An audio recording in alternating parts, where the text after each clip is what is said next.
Because anyone that follows you on Instagram and knows Gwen, you know, there's a lot of Gwen. Gwenisms, you know. Gwen has more fans than Rob and I combined. To be fair, we were out to lunch the other day and someone actually approached the table to say, I'm such a huge fan of yours, Gwens. And I was like, we're right here. Yeah, she was not interested. She just, Gwen, if you follow me on Instagram, you know how close I am with my mother. We're frickin' frack, we're best friends. You know, I think when my mom was a single mom for a long period of time, and I think when you are a mother and daughter and you're the firstborn and you're raised by a single mom, there's just this bond that's just incredibly close. So she's my everything. Aside from my kids and my husband, she's my BFF. So this is tough. Yeah. Her diagnosis is tough. And when did you realise that it wasn't just Gwen being Gwen? Because Gwen, if you know Gwen, is quite, you know, she's kind of like doop-de-doop-de-doop, you know? So, you know, her bumping into things or shuffling or tripping was not anything unheard of. I think about 2 years ago, she got hospitalized with pneumonia while Rob was on tour, and I noticed a shift then, and it kind of just got progressively worse. And I remember being at Soccer Aid last year and sitting her down and having a chat with her, because I just said, something's not right. You've got to feel that. You know, do you feel the difference? We need to figure this out, because it went from being, oh, that's funny, Gwen's doing that thing, to now I'm getting a little nervous that something's wrong and I can't figure out what it is. And I actually had seen her hands shake before, and I thought she'd been tested for Parkinson's. She thought she'd been tested for Parkinson's. It turns out she'd been confused and she had been tested for rheumatoid arthritis. So for me, I had written off Parkinson's as a reality. Thankfully, I was thinking, well, thank God, you know, it's not Parkinson's. Yeah. And then it was about 2 days before the royal wedding is when, you know, when you have that instinct, you know, when you're a parent and your kid's sick and the doctor says, oh, it's fine, but you know it's not fine. So she came into the room and she was talking about what she was going to wear, because we were leaving in 2 days for the wedding. This is Princess Eugenia's wedding. This is Princess Eugenia's wedding. And her hand, and I'd seen the hand before, but something in that moment just did not sit right with me. And I called my doctor and I said, listen, I know she's not your patient, but you know, she needs to see a neurologist. And she was going to put it off till after we got back and we were going to do X Factor. And she said, I'll do it in 3 months. So I started to talk to my doctor about the things that I'd noticed with my mother. And she said, I don't mean to worry you, but this sounds like classic Parkinson's.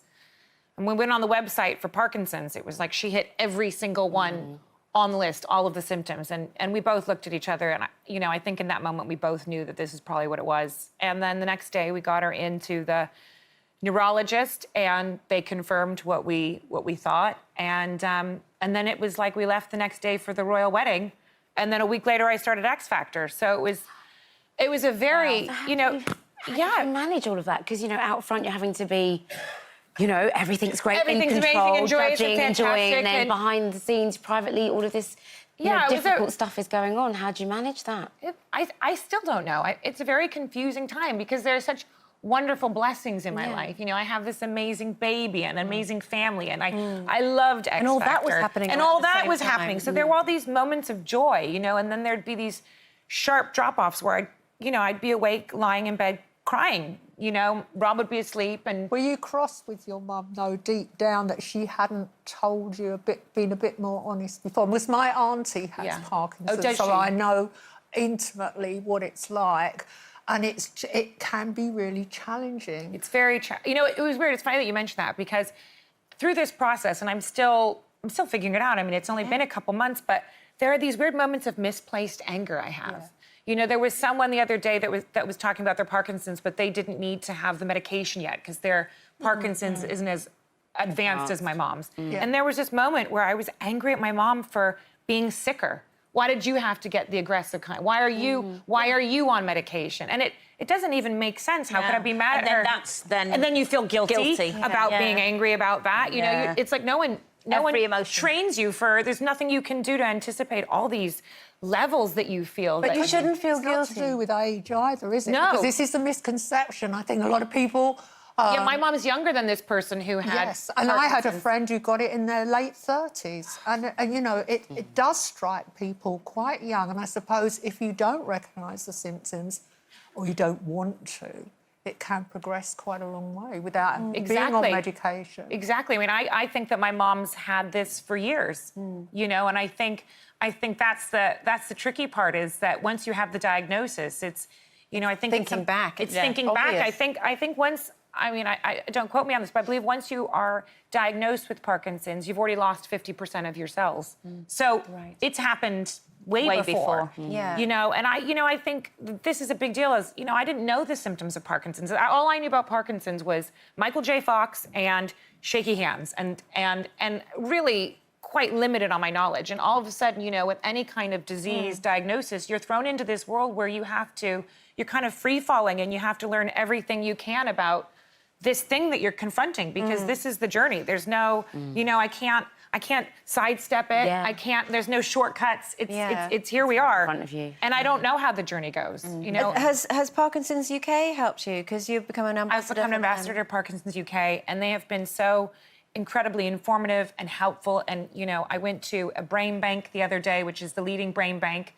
And it was really compelling, fascinating, encouraging, inspiring. You know, we're all in this together in any disease. And actually, it doesn't matter whether you are a pop star or whether this you're is, you know, it's a great leveler. It makes it's the equalizer. It doesn't matter if you've got money or you don't have money, what color skin you have. I think, Ayda, there's another aspect to Parkinson's that isn't much talked about, which is that your dreams become very vivid.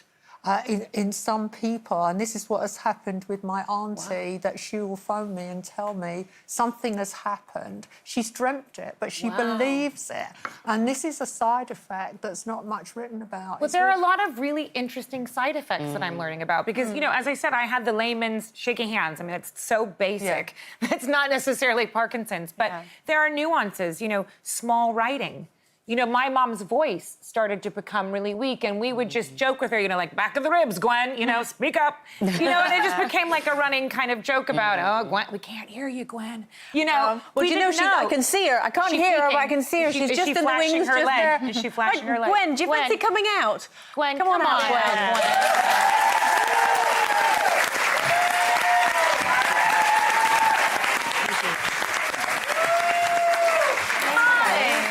Hey, Mommy. Hi. It's so weird to have my mommy up here. Yeah. She's usually in the front row. She's usually there giving you the look. That's right. Gwen usually talking about her sex life, and she's looking at me like... Oh, how are you, Gwen? I'm really doing well, Andrea. I mean, I think after I got the diagnosis and started getting treatment, I started to be myself again. I'm in a point now where I'm very connected and animated, and I wasn't that person for so long. Yeah. So, You look well. thanks. Yeah. You do.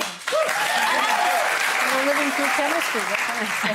Well, you know, that's one thing, you know, because there's the dark and the light with every situation is I have such gratitude to have my mother back because now that she's diagnosed and she's on medication, she's actually come alive again. She's vibrant. She's with it. She's alert. She's... You know, she's the mom that I knew because she was kind of slipping away and I didn't know why or understand what was happening. And now she's the mom I knew from years ago and, you know, she's still got a better sex life. Well, apparently you have told Ayda that an active sex life is a great age. That's what my research has. Your research has spoken? Yes. And It's really hard to And hear. by the way, She I hasn't wasn't changed. here earlier, but I did lie about my age on a dating website. Did you? And I got the man.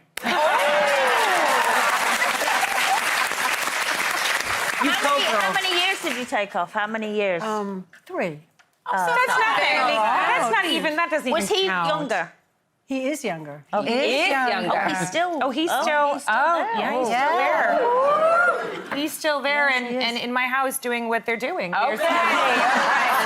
Would it be rude to ask how old he is? He's 64, 65? Yeah. Well, how old are you claiming to be right now? Hold on.